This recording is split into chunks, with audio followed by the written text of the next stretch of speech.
Havana dia mbola ampitomboina ao aminareo mandrakariva ny fahasoavana avy amin'Andriamanitra iray sy Jesoa Kristy tompontsika alohan'ny fiangonana. Amen. Hivavaka isika. Misaotra anao mandrakariva izay ry Tompo Raina izay any an-danitra noho ny fanomezanao anay indray ny aina ka mbola mahavelona anay tahaka izao. Miteranao izahay ny amin'izay nataonao tamin'ny fiainanay tsirairay avy ary mamin-dra fo amin'izay hotanay Tompo.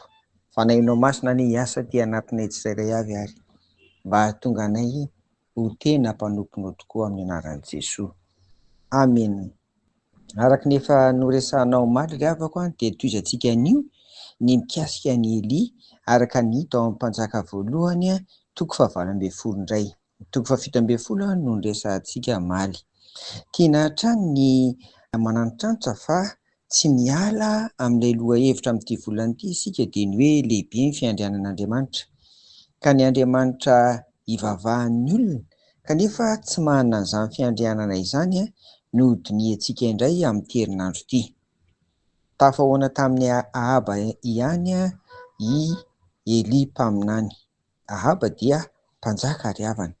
Nasain'ny Elia hovoriana ny zanak'Israely mba amin'ireo mpaminany ny Bala sy ny Aserahany, ireo izany ilay andriamanitra sampy. Nasain'ny hovoriana teo an-tapon'ny tendrombohitra Karmela dia eo no atao izany ny fampahafantarana hoe iza no Andriamanitra. Nisy 500 ny mpaminan'ny Bala tonga teo. Zanak'Israely mantsy tamin'izany dia efa niroro saina ao ny mety sady manompo an'Andriamanitra Bala io, Andriamanitra sampy io, no manompo an'ilay Andriamanitra Jehova na koa hoe Rain'i Jesoa Kristy tompontsika amin'ny androntsika zanaky ny testameta vaovao tahaka an'izao. Ka dia eto amin'ity tendrombohitra Karmely ity izany no ho fantatra iza no Andriamanitra ho arahana sy hivavahana manomboka izao.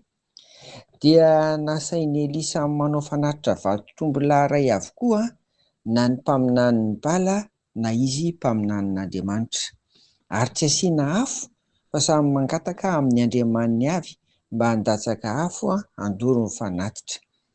Ireo mpaminan'ny Bala no nasain'ny Elia hiantso ny Andriamaniny voalohany satria izy ireo no maronisa hoy Elia mpaminany. Tena nomboka ny maraina hatramin'ny tatavovonana ary tonga hatramin'ny tolakandro sady nikikika no niantsoantso mafy no nitetika ny tenany mba hivoatra ireo mpaminan'ny Bala 500 fa tsy nandatsaka afo mihitsy ny Andriamaniny ny Bala zany. Somary naneso ary Elia ka niteny hoe metso mafy ihany fa Andriamanitra izy, le Bala zany eo angamba sondrian-dresaka izy na mihavela. Ity moa zany dia teny efa taloha, izany hoe rehefa poritra antsika dia lasa mandeha makany amin'ny trano fivoahana zany, zay zany ity. Ary koa dia mbola niteneniny hoe na nisy nalehany na matory angamba izy ka tsy maintsy ho foazina. Ny toko faha 20 amin'ity Mpanjaka voalohany ty 7:20 izany teneniny tenin'ny Elia izany. Tena maneso ary ohatran'ny mampitovy an'ilay Andriamanitra Bala amin'Andriamanitra mihitsy izany tenin'ny Elia izany. Dia tsy nandatsaka afo ny Andriamanitra ry zareo Bala izany. Rehefa tonga ary ny anjaran'ny Elia dia nivavaka niantso an'Andriamanitra izy eo amin'ny ity Mpanjaka voalohany toko faha 20 ity ihany, ny 9:470 sy ny 9:770 zao ny vakiana amin'ny anaran'i Jesoa izy. Zao ny tenin'ny Elia: Jehovah, Andriamanitra Abrahama sy Isaka ary Israely, aoka ho fantatra an'io fa ianao no Andriamanitra amin'ny Israely ary izao ny mpaminanao ary araka ny teninao no efa nanaovako izao zavatra izao. Mihaino Jehovah, mba hafantaran'ireto olona reto fa ianao ny Jehovah Andriamanitra ary ianao no mampiverina ny fony indray. Amen. Zay zany le vavaka nataony Elia. Ka na dia nasain'ny lemana aza ny fanatitra, tena natao kosa mihitsy, dia rehefa vita izany vavaka izany dia nandatsaka afo Andriamanitra ary nandevina ny fanatitra nateriny elia.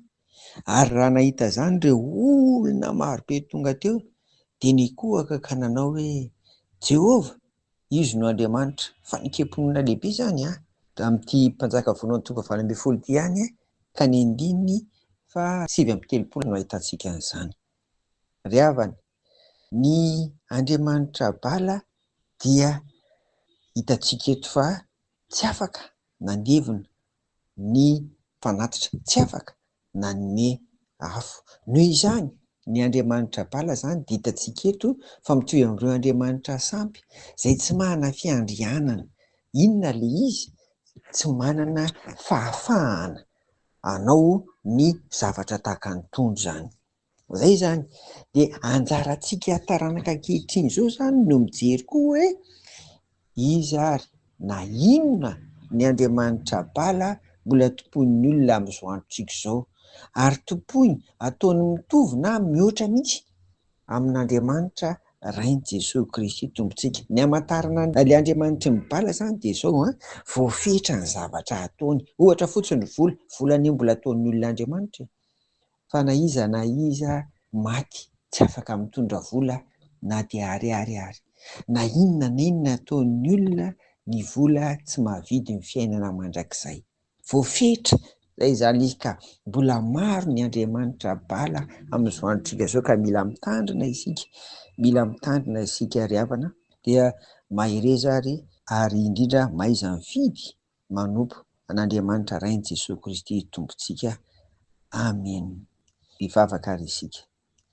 Misaotra anao ary izay fa maneho ny herinao mandrakariva koa ianao Andriamanitra, ary manana ny fahefana koa ampio izay mba tsy hirona any amin'ny Bala ny finoanay, ary arovy ny fanoloran-tenanay hanompo anao mandrakariva ry Andriamanitra Rainy Jesosy Kristy Tomponay. Dia amin'ny anaranao no naovanay an'izany vavaka izany. Amen. Ho aminareo ry havako ny fiadanan'i Jesoa. Amen.